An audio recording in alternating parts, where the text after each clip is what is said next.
Hello and welcome to Cambridge for Kids History Podcasts with me, Matthew Brooks. I'm an archaeologist and I love history, and in these podcasts I would like to share my knowledge and discoveries with you. This is episode 3 of the Ancient Greeks series. In this episode we travel to ancient Athens and Sparta and look at how the Greeks developed government and law. We will learn about the various types of government like democracy and monarchy, and how they developed a robust system of law that we still use today. Power to the people.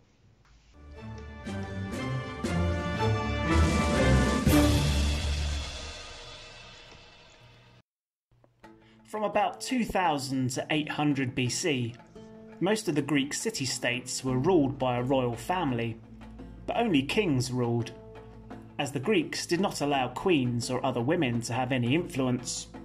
It was very much a male-run society. At the start of the Greek civilization, the kings were chosen by citizens of the city-states, like Athens, Sparta and Corinth.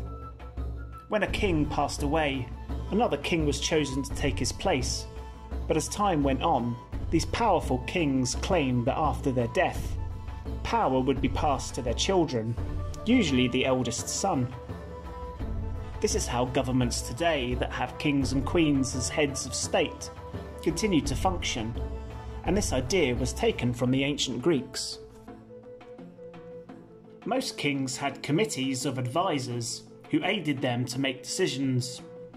Usually these advisors were educated, rich men from the city-states, and over time these advisors eventually grew tired of serving an all-powerful king and tried to take more power for themselves.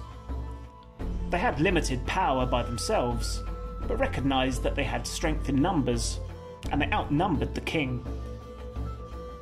Eventually, these advisors removed the monarchy from power and spread power between themselves. Due to this, around 800 BC, most of the Greek city-states were no longer ruled by kings. Now it was ruled by oligarchs.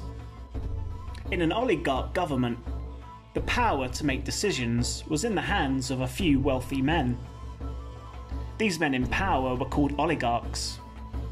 Around 800 to 650 BC, most Greek city-states were now ruled by a small group of men, and they often ruled like kings, but would need the others' support if they wanted to make a decision.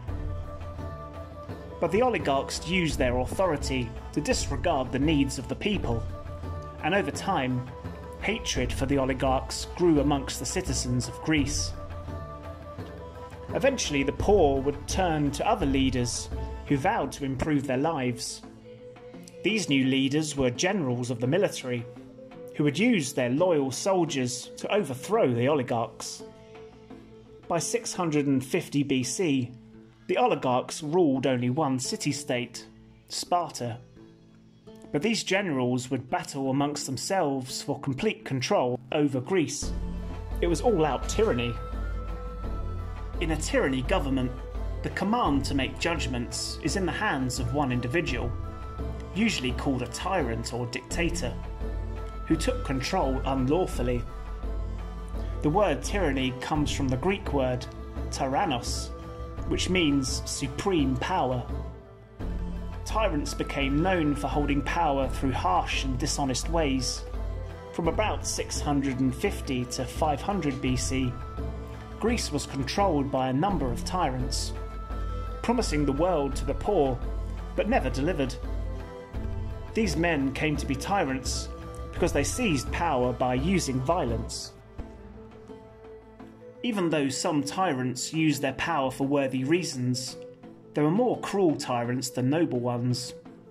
This finally caused the people, in many city-states, to start a revolution and use their strength in numbers to throw the tyrants in prison or out of Greece.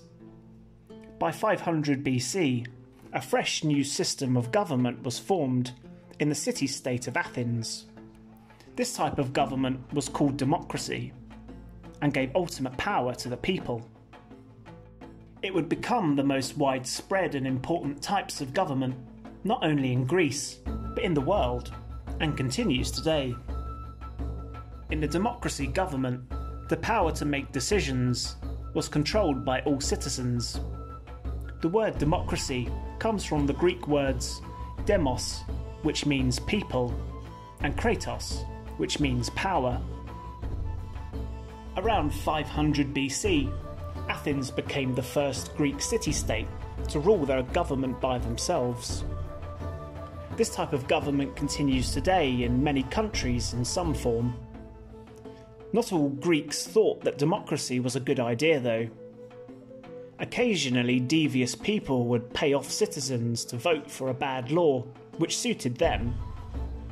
Also, it was common for one citizen who wanted more power for himself to persuade his associates to vote for his ideas.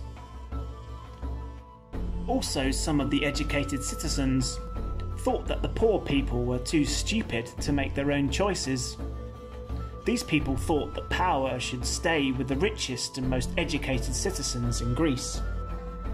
In Greece during these governments, the laws changed many times, and new laws created. If you were accused of breaking the law, you could have another citizen help you during the court case. This was not a lawyer like we have today, more of a helper. You had to prove your case yourself. Also, if you suspected somebody of robbery, you could only get back what was stolen and no more. Judges would decide small cases, but some of the major cases were decided in front of a jury, just like today.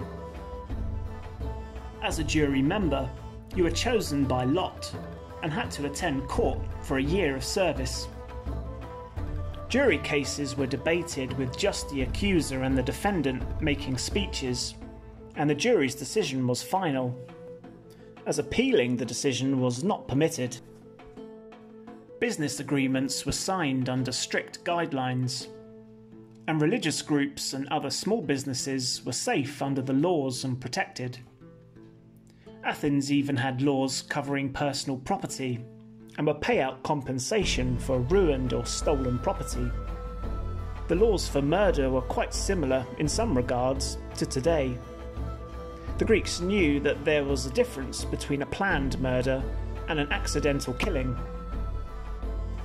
The punishment for accidental killing was not so bad, but convicted murderers were sentenced to punishment by the state, or would be banished from Greece to dangerous places.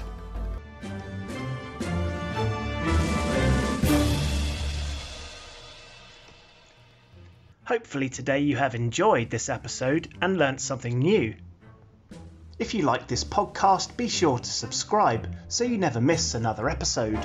Tune in next time with your host, me, Matthew Brooks, for more time travelling. Thanks a lot for listening and have a great day. Hello, my name is Jacob. And I'm his co-host, 5-year-old Olivia. Do you have kids? And are your kids curious? If you answered yes, you should check out Curious Kid Podcast, a weekly educational podcast for curious kids and grown-ups. Every week we learn about another topic. We've already learned about spider webs, batteries, the moon, and so much more. You can find us at CuriousKidPodcast.buzzsprout.com or wherever you listen to podcasts.